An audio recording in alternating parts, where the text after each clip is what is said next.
Peter Del Penna here with USA coach James Pamment after a 43-run loss to Windward Islands. First, your overall thoughts on the team performance? There's lots of aspects of the team performance I'm really pleased with, but obviously ultimately I'm disappointed with the result and disappointed with what we've just watched over the last half an hour with losing 7 wickets for 29 runs, I think it was. But lots of aspects that, we've done really well actually. So I think we've restricted them to a below par score on a good surface to bat on. And then obviously we fashioned a couple of good partnerships in our innings that gave us a point where we were probably favourites to win the game, but unfortunately we weren't good enough to get across the line. The story of the first 3 games from the viewers at home and from me watching here has been that USA has been in so many winning positions that they failed to capitalize on. And again, it seemed like that again tonight. You said you feel like you held them to a below par score, but from 128 for 7 to let them add 97 for the last 3 wickets over 17 overs, being outside in the fields along the boundary taking photos, it's so quiet. It doesn't seem like there's a lot of energy, and this has been an endemic issue with US teams over the years. It doesn't sound like there's a lot of support in the field for the bowlers, especially from the fielders. As somebody who specializes as a fielding coach, what do you see as the way to correct that, to lift the energy level? I think there was energy out there. I think sort of reviewing the last part of the Windward's innings, I think I was on a disappointed with probably 4 or 5 pieces of cricket that were played. I don't think the energy was low at all. I don't think cricket teams need to be running around rah rah rah shouting and bowling the whole time. I understand. We've got a specific part of our game plan which we intend to raise the bar from the 30th to the 40th over, and we picked up a couple of wickets during that period. The opposition are allowed to play well as well, and I thought they committed themselves to spending all 50 overs out in the park. The guy Shillingford can strike the ball, and he did. So, I didn't think at any stage they got away on us. We can reflect on a couple of tactical decisions that we made during that period. One was bringing Timmel back in when we did, and I guess how he delivered that over, which went for I think 14 or 16. So yeah, I mean they're allowed to play okay, and they did play okay, and I didn't think, like I say, we did too much wrong during that period, other than 4 or 5 pieces of individual cricket, with different options at different times, last ball options that we took where we tried to take a wicket rather than just getting out of the over and handing it on to the next guy.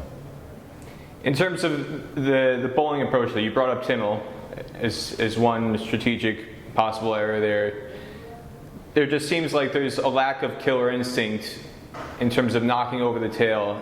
Do you feel like there's just a lack of, option in terms of somebody who's just able to just rip through the tail that quickly, or is there some other thing you can pinpoint as to why there's a struggle? No, I don't think, I mean the surfaces that we're playing on, they're relatively slow surfaces, so I'm not sure everyone's going to come through and rip through. We haven't got a 145 plus bowler who's going to go and do that, so we have to do it with craft, and like I say, I wasn't too disappointed with the way we went about that end part of the game.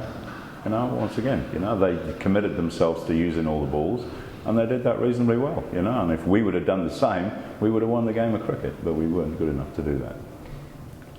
Contrasting with how Windward's bowled in the field, you mentioned about not having a 144, 145 bowler, but also sometimes leg spinners in particular. Spinners absolutely. Are very skilled at that, and Kieran Katoy did that to the USA. Did you feel that Timmel was maybe taken off too early as somebody who's a wicket taker? I think they're very different bowlers for a start. I think they bowl with a different methods.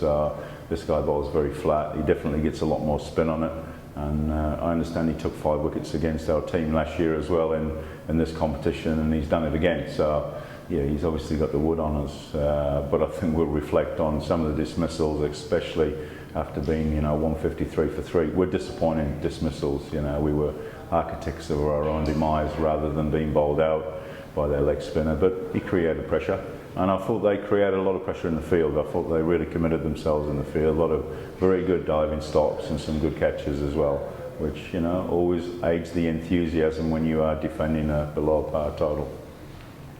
2 points, two more questions on the batting side.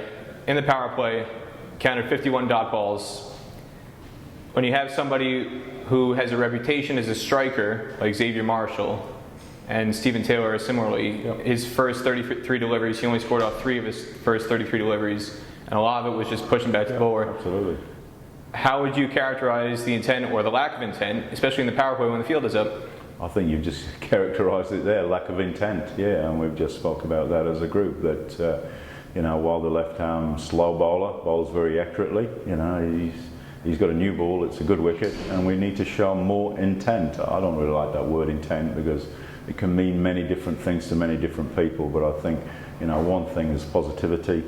We've got guys who can strike the ball and they need to strike the ball. So we can talk about having no fear, which is ultimately what we need to have, but the guys have got to work through that in the training environment to make sure that they can take it out to the middle and do that, because we soaked up too many dot balls at the top, and while it didn't create too much pressure that we got too far behind the game, it's just not a great statement when you are prepared just to soak up and exist rather than be very proactive, So I'm encouraging them to be as proactive as they feel they need to be, but they've got to get some confidence. Batting's all about confidence, but some of these guys are a little bit shy on scores in recent times, and they need to get out there and play their natural game, and if that's not going to work for them, well, as selectors they'll make changes. In terms of the dot balls in the middle stages of the innings as well, to the spinners, you only got 5 guys in the ring, but if I go back and chart it, it looked like perhaps as many as 10-15% of the dot balls were just pushed with hard hands straight back to the bowler. There's a lack of touch there. Is there anything that you can pinpoint from beyond the boundary in terms of how to address that? I think as well, I think if you chart the dot balls in this tournament, there'll be a lot of dot balls across a lot of teams because of the nature of the surfaces. It's hard to manipulate and rotate on slow wickets, especially when guys are bowling reasonably well. We had some good periods this evening where we did rotate the strike, and I guess prior to Monarch and Nissa getting out, they'd milked it for 4 or 5 overs actually reasonably well, and that was the template for them to keep moving forward. But they both got out to poor shots, and then all of a sudden the pressure's on, and then we lose 2 more, and all of a sudden we've lost 4. So I think it'll be I guess indicative of the tournament on slow wickets that it is difficult to consistently rotate and expect guys to pick up 5-6 singles and over if the bowling's good. So, it doesn't stop us working hard on trying to do that, and we are working on that in a training environment. But once again, a lot of it comes back to the mentality. On that mental side, what needs to change? Well, a lot of it, as I said, is confidence. Confidence out in the middle that you can go and do that. But you've got to take it back to the training environment, and you've got to build up that belief first that you can bring a certain type of game to these surfaces against the opposition you're playing at. So we've been as specific as we can in the training environment. And like I said to you at the end of the first game, a lot of these guys haven't played any cricket on grass for 6 weeks, and a lot of them haven't played any cricket at this competitive level since we were down in Florida, and this is probably a step up from that as well. So we're learning on the job. These guys are very capable of achieving it, but they've just got to keep building that belief in the training environment and then backing themselves when they take it out to the middle.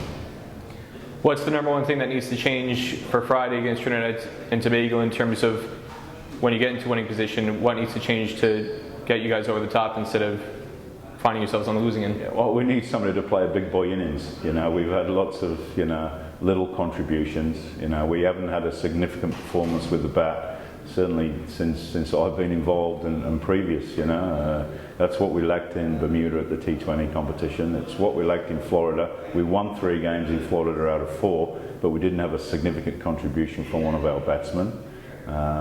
We won a game chasing comfortably, which there was Stephen made good contribution, but not a significant one. Once again, here in the first 3 games, we've had some little cameos, but nobody's been significant. So that needs to change. I think collectively in the park, we're a pretty good unit. We've got some very good bowlers who know what they're doing with the ball. We've got nice options, and I think we've restricted 2 reasonable teams to scores that we could chase down, but unfortunately our batting hasn't allowed us to do that, so we need to keep working hard on that. But we need somebody to stand up. Somebody to stand up and get a significant score and hopefully take someone with them. We're capable, but it's easy talking about it.